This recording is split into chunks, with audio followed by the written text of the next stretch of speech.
Okay, we're on. Hi, everybody, and welcome back to A Day in the Life. We've been gone for some time, but we're glad to be back with Kanav. Thanks so much for doing this. Thanks so much for coming on. So, how are you guys? How are you, Kanav? How are you, Raji? I'm good, man. I'm happy to be back and happy to have Kanav with us. So I'll give a quick intro to Kanav. He is the co-founder and CEO of the quantum company qBraid, whose main product is a cloud-based platform for quantum computing.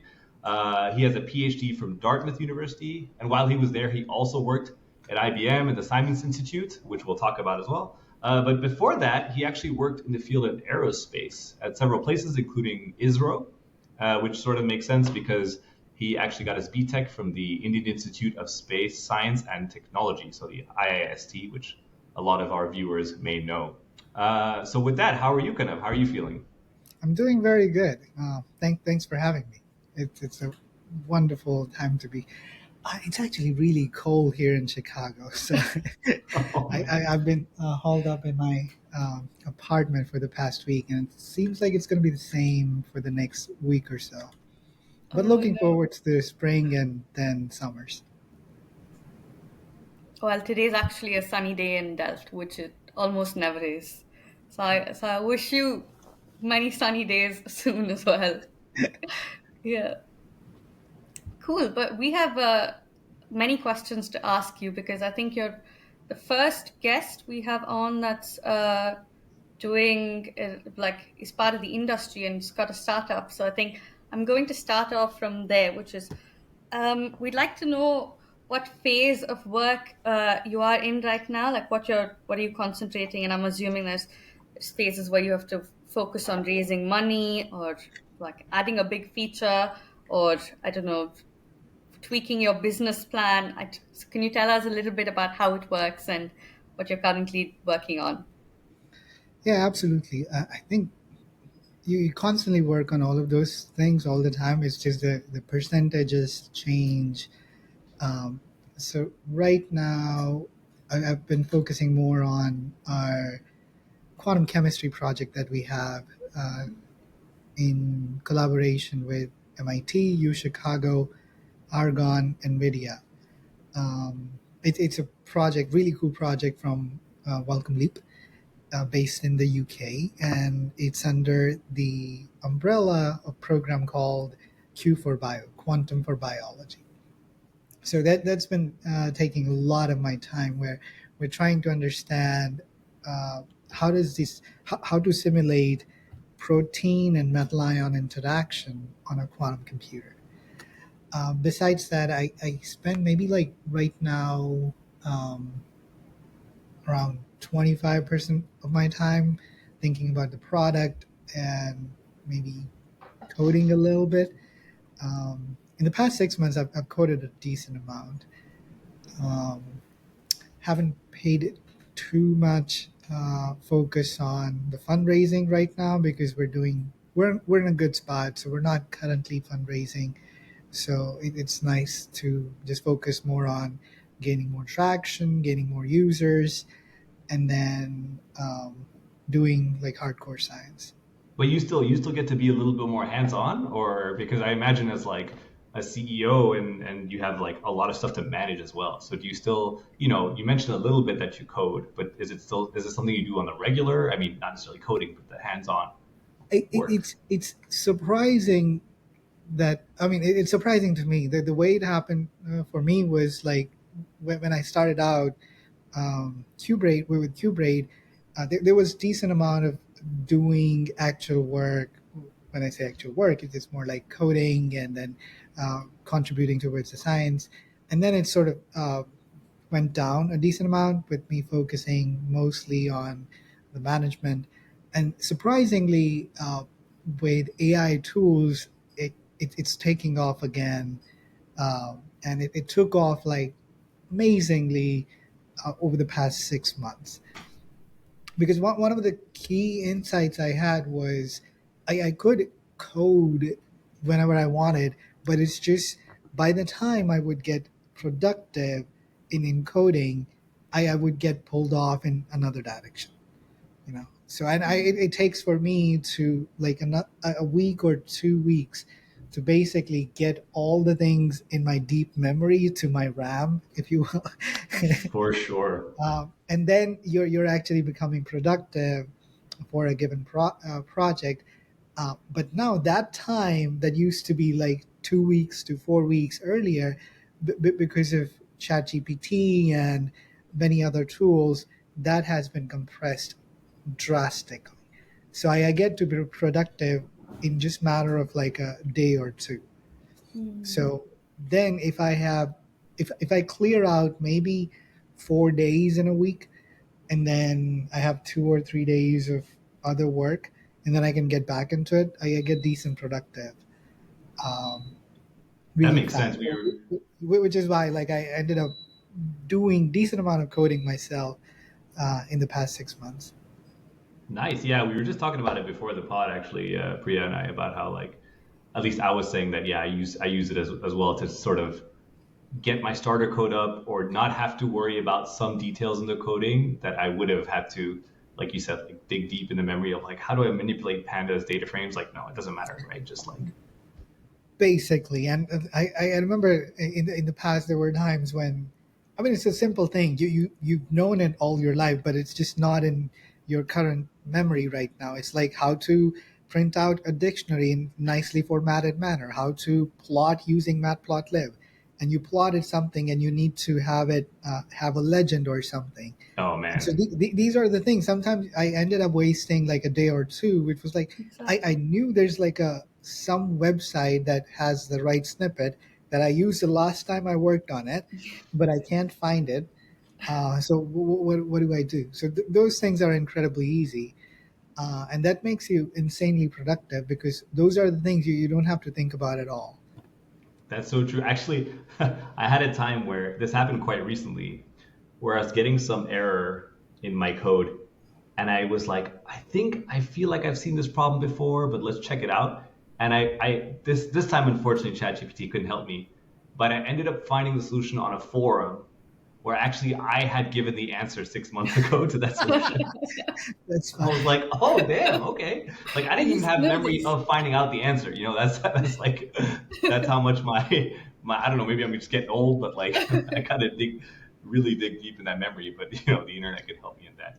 But actually, speaking of sort of the technical work, I wanted to ask as well, in terms of heading a quantum startup, and you've already talked a little bit about uh, how having a technical back, because you have a really deep technical background, how that can help. And I'd love for you to elaborate more on that. And also, I'm curious to know if you've ever felt that, like, not coming from a business background has, what that effect has had on in terms of like co-founding and being a CEO of a startup. Um, hmm. So that's an interesting question that I would say I've thought decent amount, but at the same time, my understanding has constantly moved all over the place. It's been fascinating. When I started out, the first maybe 6 to 10 months were, oh my god, I don't have any idea about the business world and how these things work. And then I got to a place where, okay, I mean, most of the business people, they don't really know what they're talking about. And I wish there were more PhDs or technical people starting companies because it felt like you could pick up a lot of the business stuff really fast. And so I thought maybe it would be amazing if a lot more people started companies and business world would be much better. And then more recently, over the past year or so, what sometimes I've observed, even a lot of technical people, they get into the business world and they start listening to a lot of the business people really quickly. So it doesn't Mhm. really help because sometimes it's the problem with technical experts where they're really good in what they do, but they're also hesitant in picking up new stuff and Mhm. they transfer sort of their thinking uh, to someone else, or maybe uh, arguing with themselves that I'm not an expert, so let somebody else make this decision, Mm-hmm. right? Which if you could just have thought through first principles, you could have known that there's not much to learn and possibly could have done better things. You know, it's just like you raise some funding and you get told, oh, this is how it works. You're going to have to raise this much, and then you spend this much on this much, and then they just follow the script. And a lot of times, I mean, you don't have to. Hmm. uh, and it's one of the things that I noticed as well when I was starting out. There were few things that business experts tell you, and those are, hey, you need to claim this, and then you go, but that is not possible. I mean, I'm a technical person. How could I claim that? No, no, if you don't claim that, your business is dead. And then Okay. you're sort of like caught in a weird spot, and which is what you hear from a lot of some business leaders who are not from technical background getting up on some stage and making some wild claims. So Hmm. any time you've heard somebody say something really questionable that you know from your technical background is not, that's just coming from the fact that, hey, they raised money and they got told like this is a playbook. Unless you do this, your business is not going to be viable. So they're saying that many times. A lot of people who I heard saying questionable things and I had problems with them, when I talked to them one-on-one, I mean, they didn't have any conviction in either of those statements. That was purely coming from the fact that, hey, I've got a business, I got to make it successful, Hmm. and this is the way to do it. When you think about business, business is really not too much about technology. It's about selling something, making money, Hmm. and Hmm. having your business live, you know. Right. And when you think it from that perspective and not too much from technology, then you could lead. So I don't know. I'm still learning. I think I may have a better answer um, in a couple of years after I've observed. Because this is again one of those things where you're trying to study humans, you know, and Yeah. more importantly, um, sort of the collective behavior of humans, which is way more complicated than um, physics. It For is, but sure. I'm curious, would you do something different in when you were in university or during your PhD that could have prepared you better for the role that you're in now? Or I guess it's another way of, do you have advice for people in university who were doing their PhD and who are more technically inclined, but then might end up starting a startup? Is there some way of doing better? Um, I'm not too sure how people go about it, but it's the way I felt okay starting a business because I was naturally inclined to Hmm. um, podcasts and business. Hmm. And even when I was wasn't thinking of starting a business, I just used to listen to them because there's also a lot of business. It's funny, lot of business advice is more or less life advice. I mean, it's business world. It's so unpredictable, and it's much less stringent than, let's say, academia. You know, like Hmm. with school academia, there's a whole lot of structure where you know what's going to happen in your first year, second year of PhD. It's just courses, and then the third year you should like be done with your what's the exam, qualifying exam So, Hmm. yeah. um, during your PhD, and then you should try and have like a paper one, paper two, paper three, and many times like there's also a set pattern with papers. I used to think like you had to do groundbreaking work for your PhD. Well, that's not even true. I mean, there's like a playbook. If you do these, things, you may not have a groundbreaking paper, but you'll have research work that you can publish and get your PhD. Whereas business is kind of brutal. It's Mhm. more like again, there's some playbook, but it's a much less structure.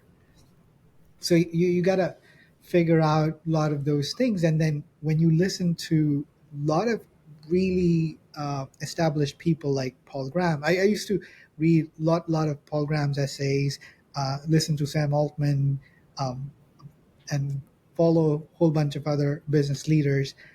And at some point, I went and took a few business classes uh, Hmm. at Tuck School of MBA that Dartmouth had, and I realized, okay, MBA is not for me because they were just like, okay, they were trying to make structure for a world where there was none. So you can possibly understand better about the startup world from Paul Graham's essay than going to a business school, right? Interesting. So I would encourage people to just like look at the free resources. Y Combinator has a lot of really good YouTube series. Um, Paul Graham is probably the best place to learn what it's going to be when you're running startup. Everything's going to go wrong, and yet it's going to be okay.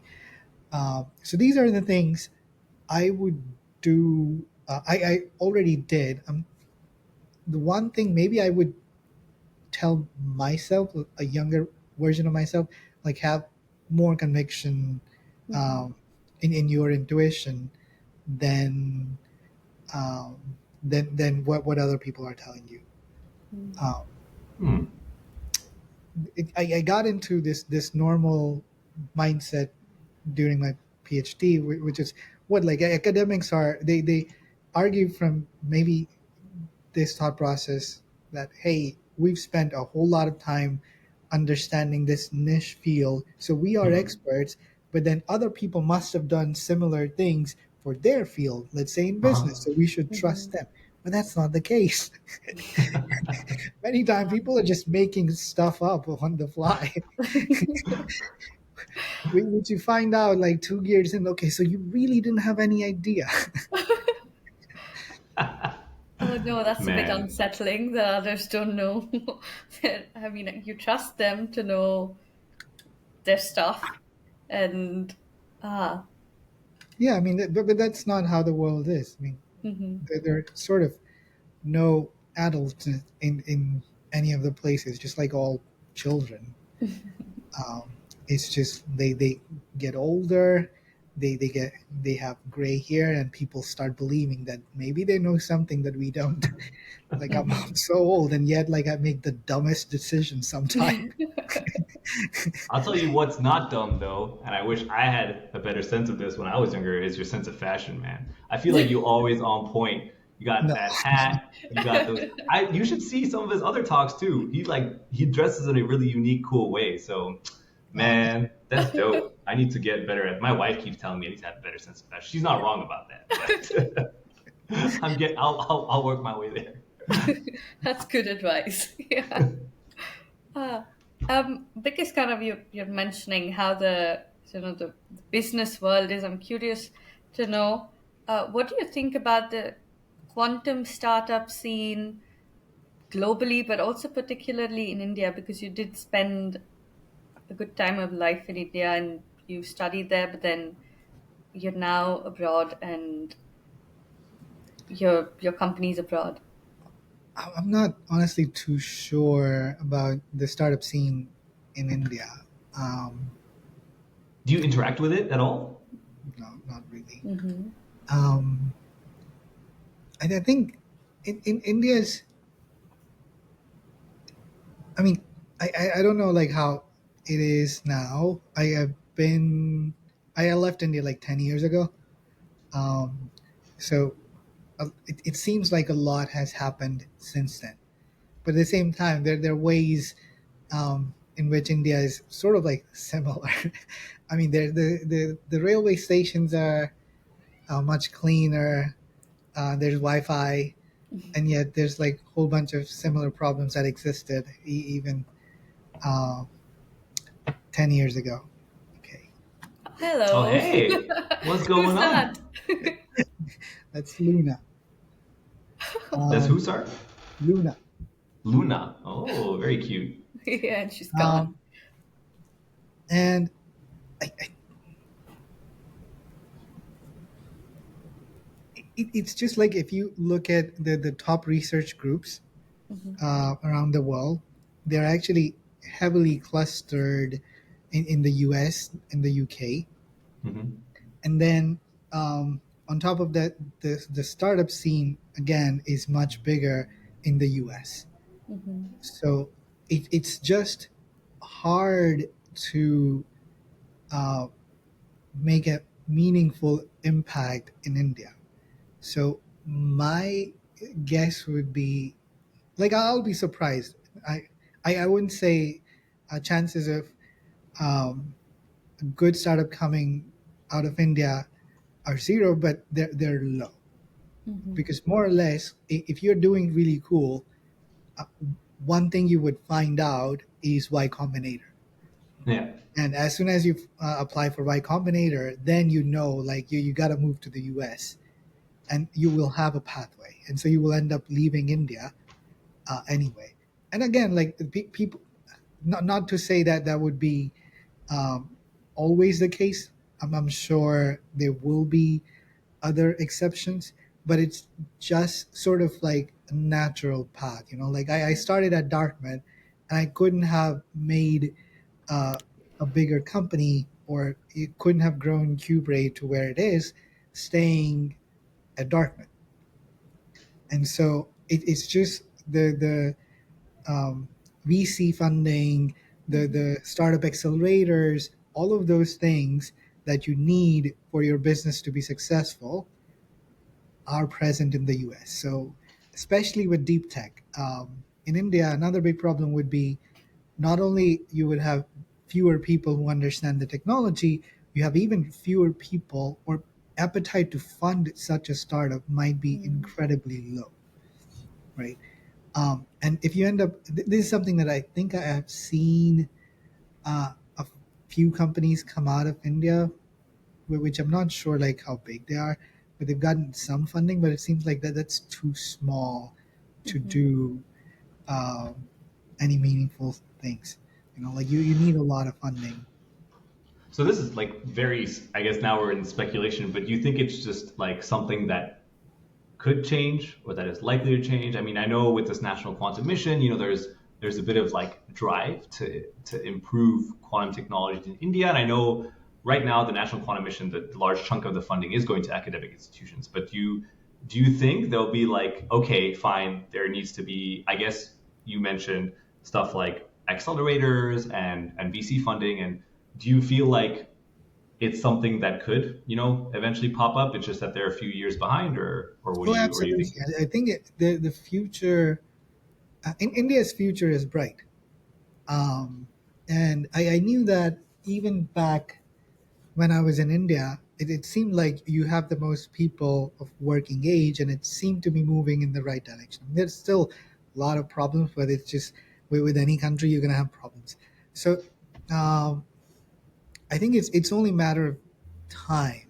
If what time frame are we talking about? Is it like 6 months? I don't think that's enough time. Mhm. 2 years, very little time. 5 year, maybe there'll be something interesting. Over the course of decades is where things start to get interesting. Um, you know, so I would say if you give it maybe 3 to 5 decades, um, then yeah, I mean, then all there's some chance possibility that you will see maybe some of the deep tech technologies coming out of India. Nice. So we got to get you back in 3 to 5 decades. We'll discuss No, that more in that's another fair. episode. But going backwards now a little bit. So and more to you personally. So you went from a BSc in aerospace, and you worked at ISRO, and then your PhD. It wasn't quantum, but it was like more theoretical physics. And now you're heading a startup. Like, how did you make those decisions along the way? Or what prompted you to like make those shifts, those decisions along the way? I think the simple answer is you can just do stuff. I mean, I like that. um, yeah. Um, it I, I'm sure like if you went back and you said that to 18-year-old me, I would laugh. Um, and but it's always that when you make a big jump, it is incredibly hard. So this is where, as I mentioned, a lot of business advice is more about life advice. It's going to be incredibly painful. So if you start out in aerospace industry or semiconductor industry, whatever you do for 3 4 years, you work like, I don't know, like 24/7, and you create something meaningful. All of that just goes to waste if you decide to make a jump, right? But at the end of the day, it's your life, and if you don't see yourself doing that for the rest of your life, then better have 3 or 4 years wasted than the entire life, right? Um, That's true. But and what made you be like, maybe this is not what I'm meant to be doing, and switch up like that? so uh, first, like I really wanted to do physics, but the way the culture is in India, Hmm. I ended up in engineering. So uh, I I think I liked overall experience. I'm not sure how useful it is. It was, but then the desire to do physics didn't really go away. I was still really fascinated. Got you. I think like overall I'm a decent curious person, and um, I wanted to understand like what the the the cutting edge of the entire field is, right? At least get a sense of what the uh, understanding of the entire humanity is when it comes to deeper questions. So that I realize if I am 50 and I'm still looking at those um, popular level videos from Discovery Channel and then PBS or whatever, um, then I would be like sort of really regretful. Hmm. And I didn't want to have that. So it was like, okay, this is something that I have to do. The other important thing to me was I think um, I enjoyed quite a lot the struggles that come with physics. You know, Okay. I think what again coming to more of a life advice. Life's all about like finding problems that where you love the struggle. You know, so it's going to be a lot of amazing problems, but just try and find problems that you're going to enjoy solving. You're going to enjoy the pain and the struggle.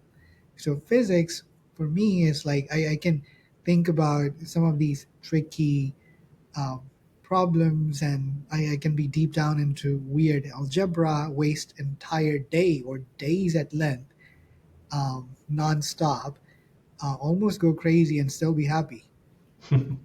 And so that's how I knew I had to do physics. And that's what like my first or second year, the way I tell it was like crazy.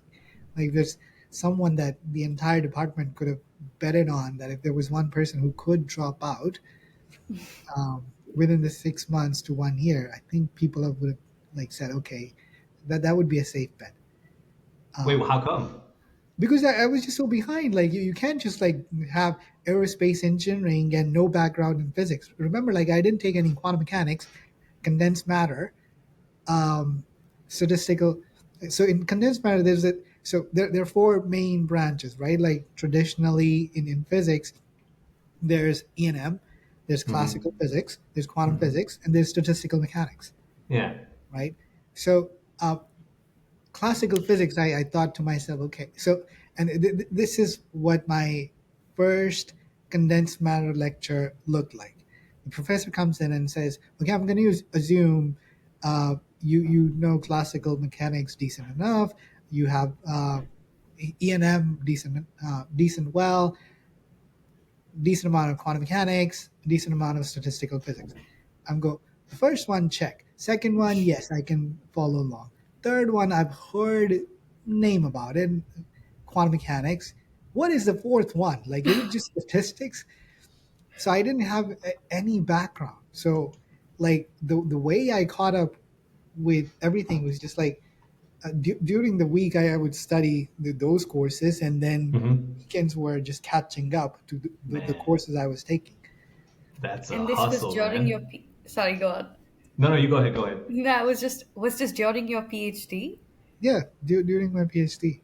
And I'm people already say PhD is already so much work because of the research, but it seems like this is an extra additional catching up that you had to do. It. What kept you going, or like was it just a curiosity, like you mentioned? Mostly, I think. I mean, as I said, like if there are problems and struggles that you just enjoy.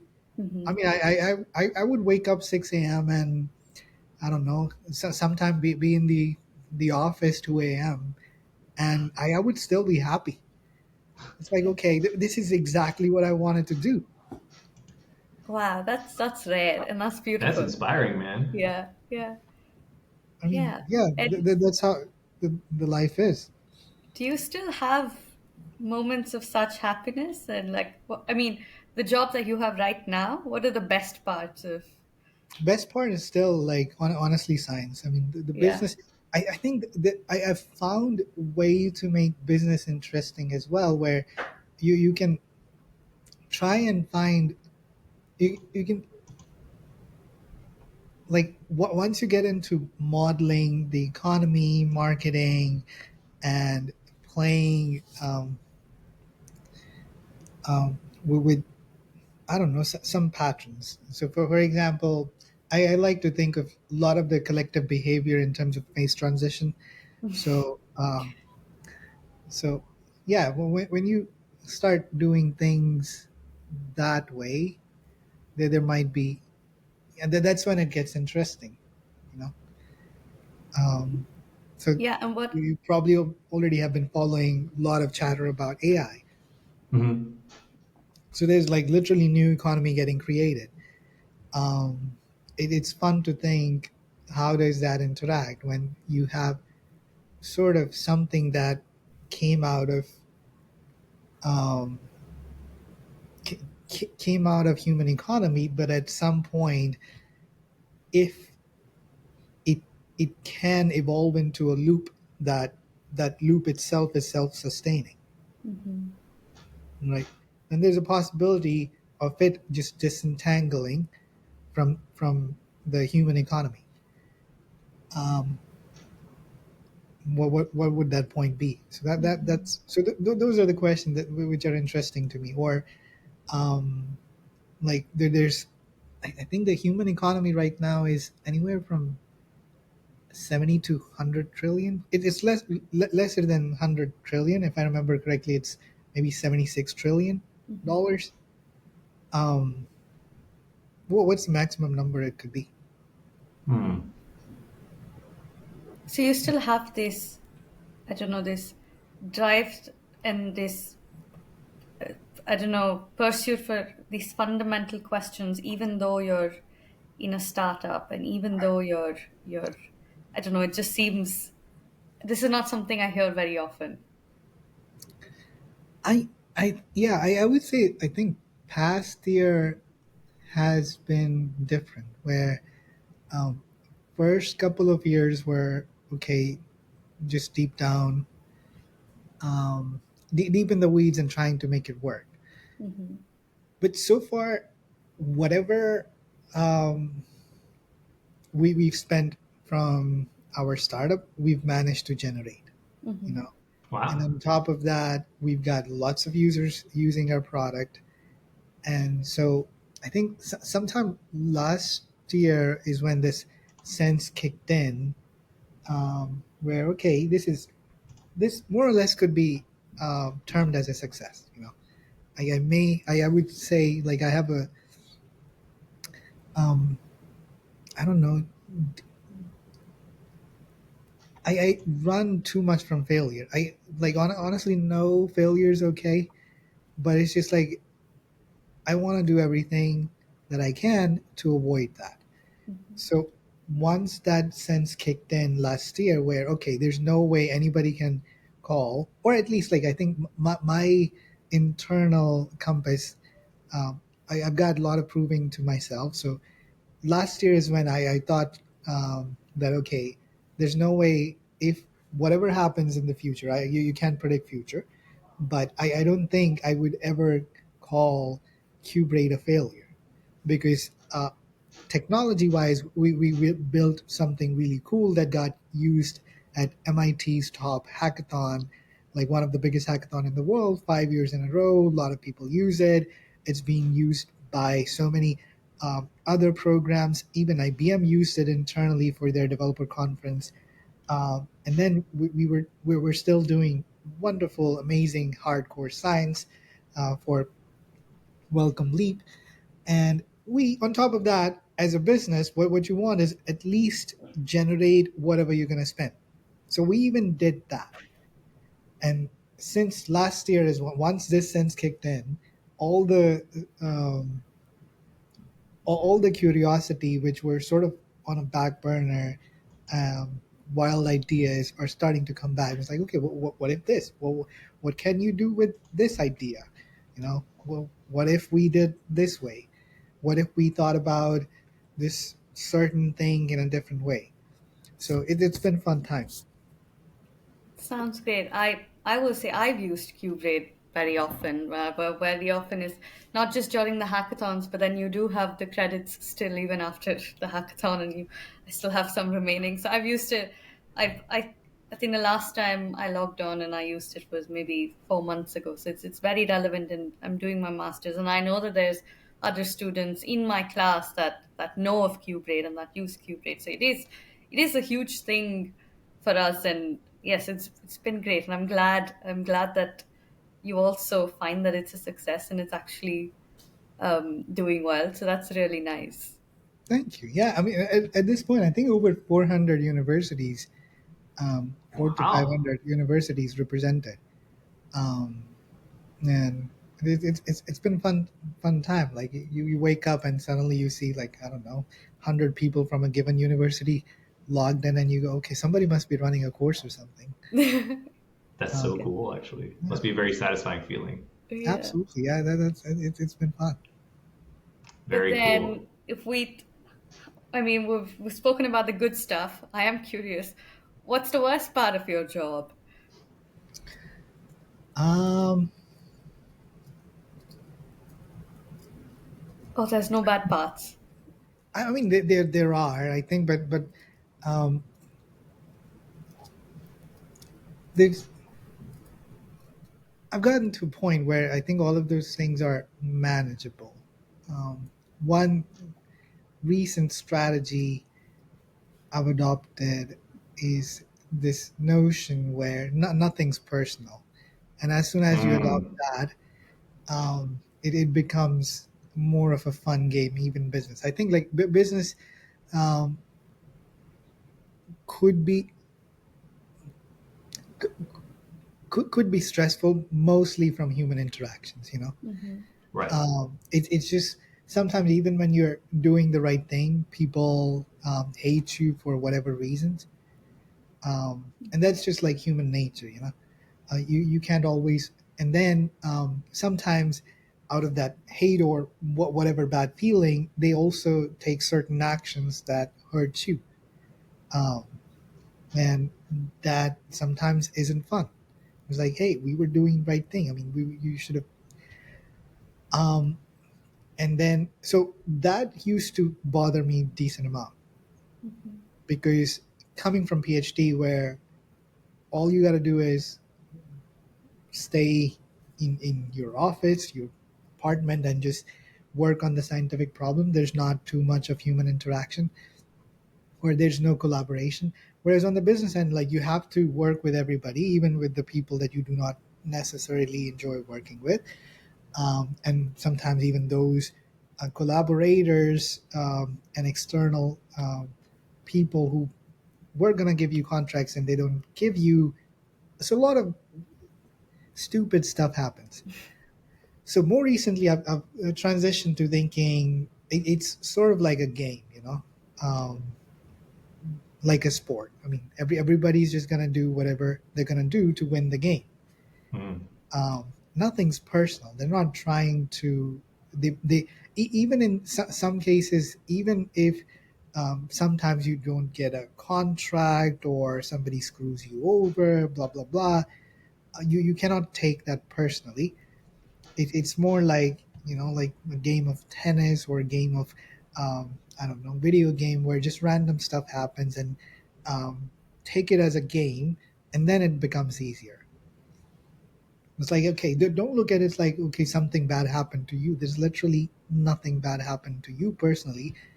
Um, whatever stuff, whatever stress is coming, just it's purely in your head. Um, and you can just take it as a game and try to solve it and move on. And once I actively tried that mode of thinking, life has gotten much easier. I Man, mean, I'm, that's I'm still awesome. transitioning, yeah. I really love that advice. I think people should take it to heart. I feel like half my time in therapy is spent trying to get to that stage. So, like, I got you on that. But I think with that, we'll transition over to slice it up or spice it up. So I know kind of you needed a few seconds to go get Yeah. your spice and stuff. Give So I'll let me, you go ahead. yeah, give me 30 seconds. And then in the meantime, I actually wanted to piggyback a little bit off of that and talk about one time when I was at a client meeting Hmm. and I was presenting some of our work, and it was in very early stages of what we were aiming to do. And it was a really small demo. So already I was feeling a little bit sheepish. I'm like, man, this work is pretty basic stuff. Hmm. And while I was presenting it, it was to like 12 technical people, right? And I think most of them were polite listening, and one guy was not happy. He was just like, he was digging into it, be like, oh, that doesn't make sense. This doesn't make sense. And I think like it was, during the formal part of the presentation, I was a little bit like, okay, this is a bit intense. Hmm. Um, and I felt a little bit like, I took it a little bit personal to start with, right? And then, after I finished presenting, and then it went on to like another topic, which I presented, which that went fine. But I kind of calmed down and I was like, all right, actually, like, he might have had some good points, so I could take it personally, but I'm a little too curious to take it personally, right? So during like the break, I went up to him and asked him like, all right, so you were not happy with some of the things I said, but like why? What's going on, right? And he kind of like told me all the he sort of started to go on some of the technical points, and that was great because I was just like, okay, clearly this I can learn from him, right?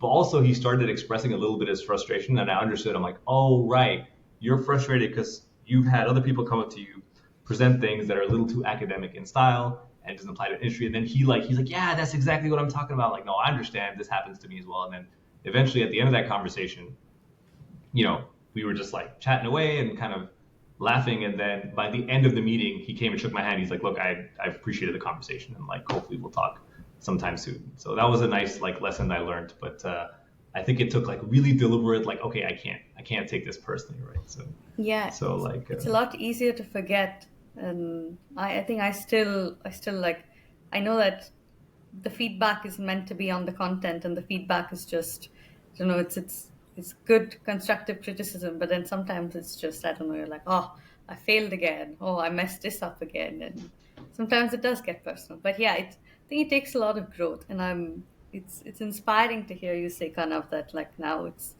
and it is a game, and everybody's doing their bit, and you also just have to do your bit, and it's not No, personal. I don't think like everybody's doing their best, but it's just You like you know. can't take that personally. Yeah. Just like video games, they're just some stupid obstacle. I mean, it's just like Rajiv, you said, like, so in this case, it seemed like you understood their frustration. I mean, I uh, did, yeah. sometimes you might just encounter human beings that has nothing to do with you. They're just like For bad sure. person. So, like, if you're gonna get ruin your day because of them, that's kind of on you. Like, you can just like avoid them, ignore them, and That's move right. on,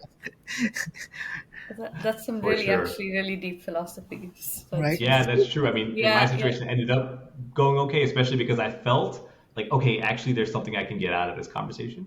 But you're Mm, right. If I felt like for whatever reason there wasn't anything to be gotten out of the conversation, it's all right. Just leave it. Like they have their life to deal with. But yeah, so now I want to, first let's before the rules of the games, I want to all present our spicy thing. So I got this hot sauce, dinosaur barbecue, habanero hot. I haven't opened it yet, so I'm just about to open it. I'll see how it tastes like. What do you guys got in your spicy stuff? I've got ghost pepper. Do I need to get the bottle?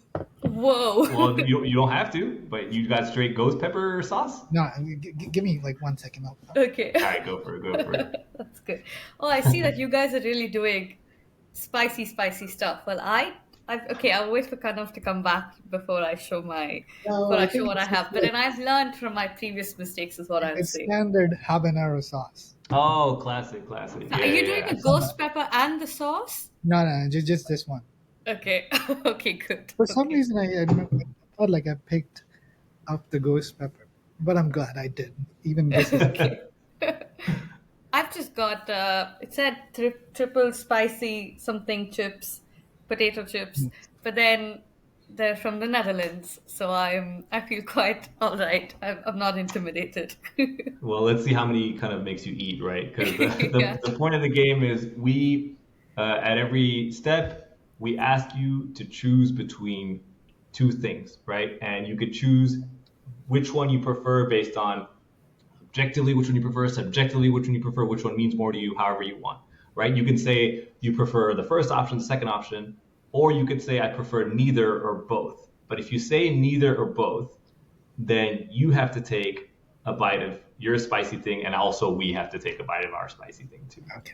So those are the So rules of the game. It's a game that's inspired by a game that usually happens in a hip hop podcast called Drink Champs. So let's get to it. The first one is Peter Shore or Love Grover. Peter Shore. Oh Oh. wow, that was pretty Okay. clear. And You don't why? have to explain it if you don't want to, but But I want to was know there a reason why. why? I mean, I think Peter Shore.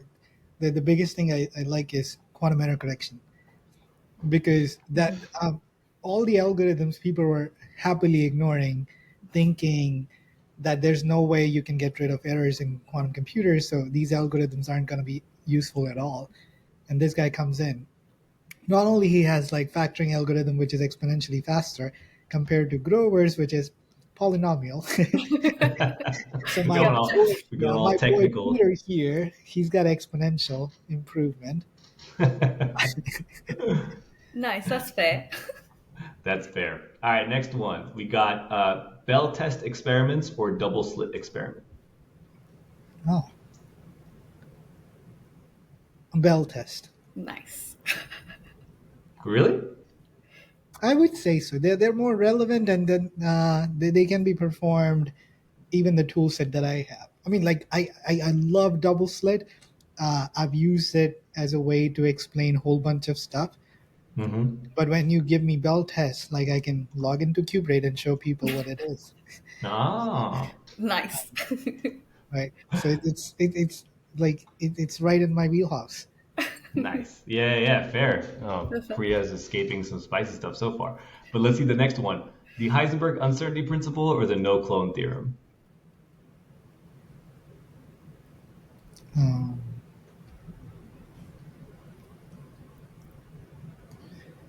that's a tough one.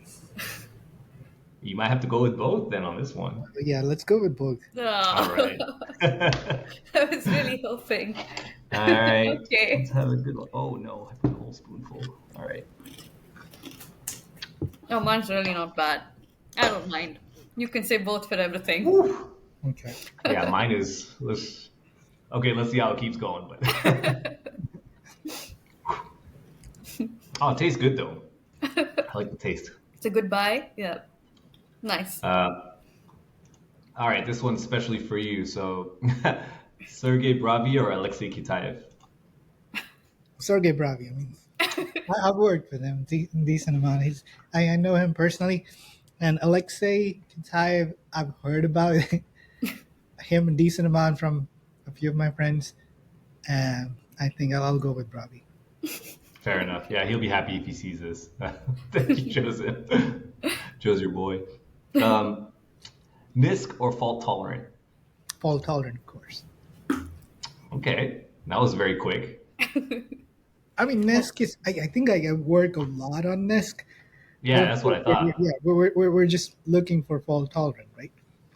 Ultimately, the path leads to fault tolerance. For Okay. sure. Yeah, that makes sense. Okay, C.V. Raman or Satyendranath Bose? SN books. Okay. I think like he did like a few other stuff that um, I kind of like compared to C.V. Raman, who did only physics.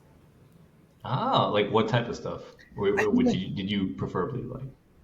if I could be wrong here. I'm not okay. Just double check the facts, but I do think like he was a bit of a polymath. Oh Hmm. yeah. He also I Yeah. think was maybe the first person to show that um, like plants also breathe and then Yeah. they're living and there's did a whole bunch of experiments with the plants and it's just like the I don't know again I might be hallucinating stuff but it's just like if you have a plant and you just yell at it every day and then you would see the effects on the plant itself so they can sense um, bit more than we understand. Wow, that's I'm embarrassed to say I did not know that about So I SN I think know Bose. like that it was a Bose that did this, and now I think yeah, you're right. It is Satyendranath Bose. Yeah. Very cool. Um, all right, qBraid or StrangeWorks? of course. That was more to see your reaction to anything else. Uh, that was that was the last one for me, but I think Priya has one more. um, Another one. The one you always ask. Oh, okay. Yeah, this is my favorite one. This is really because I want to know what all of the smart people in the field think. Which qubit? What? Which qubit is do you think is going to win the race? Ooh. Okay, it's time for taking another bite. Hey, Oh let's go. no! This is the one.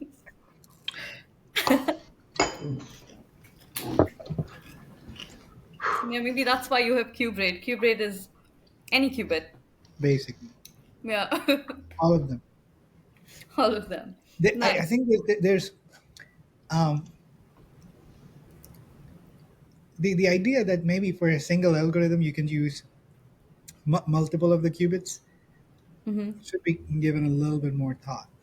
There might be some Hmm. interesting behavior there. Mm. It's sort of Nice. like what would you starting to see. Maybe NVIDIA is still amazing at training, but for inferences, Mm. there's like Zebras and a couple of other really good hardware starting to show up, Mm-hmm. right? So similar stuff could happen in quantum computing. We just have to Oh, wait and watch a little longer. Yeah. So I don't know. I mean, you could be looking at solving part of your problem on a quantum on a given qubit modality and part of another part on a different qubit modality. Whoa, it's going to be interesting. food for thought. Yeah, I yeah. thought, Yep, yep. But okay, I'm glad we don't have to do any more spicy stuff. I think Rajiv, it was not easy this time, was it? No, but it's worth it though. Okay, yeah, yep. Uh, so I think we're done with the game, and I was just wondering if you have any general advice, Kana, for you did say a little bit already, but then what you've said about being curious and pursuing these fundamental questions. In that way, and I was wondering, do you have any advice for students or early career professionals or people who are looking to get into quantum or any field of science, really? there's not much extra things um, in a given space except the environment. So people generally think, oh, maybe I'll go to MIT or this university, that university, and then I'll learn. Most of the things that you're gonna learn well they're already available for free. Mm-hmm. So stop telling yourself the lie that I just need to get into this top university. What's funny is like once you start addressing, okay, I'm here just to learn, and I'm gonna learn anyway. So all the other things sort of follow. Okay, It's that's just like nice. with business, make something that you can sell. That's it. That's what business is. Like once you establish that, if people use it, that's your test, and you will win. Like everything else is just, I don't know, the story you tell yourself. Man, I appreciate that. Well, on that note, really thank you again for taking the time to come talk to us. I know you're busy doing all the things you got to do, but we really appreciate it. So obviously, you can always check out qBraid. We'll put the link to qBraid as well as the Twitter account and the LinkedIn account below in this video. So if you haven't already, if you're not already giving it a follow, go ahead. Oh man, that spicy thing starting to hit me. But also, we're gonna put a link to kind of Q India Coffee O'clock talk. So that'll be more technical, so you can know a little bit more about qBraid. The music you're hearing now is from Himanshu Katara. Thank you again to Kanav for coming on, and we'll see you on the next episode. Absolutely. Thanks so much, Thanks for having me. Kanav. Yeah, Bye. great. Thank you. Bye.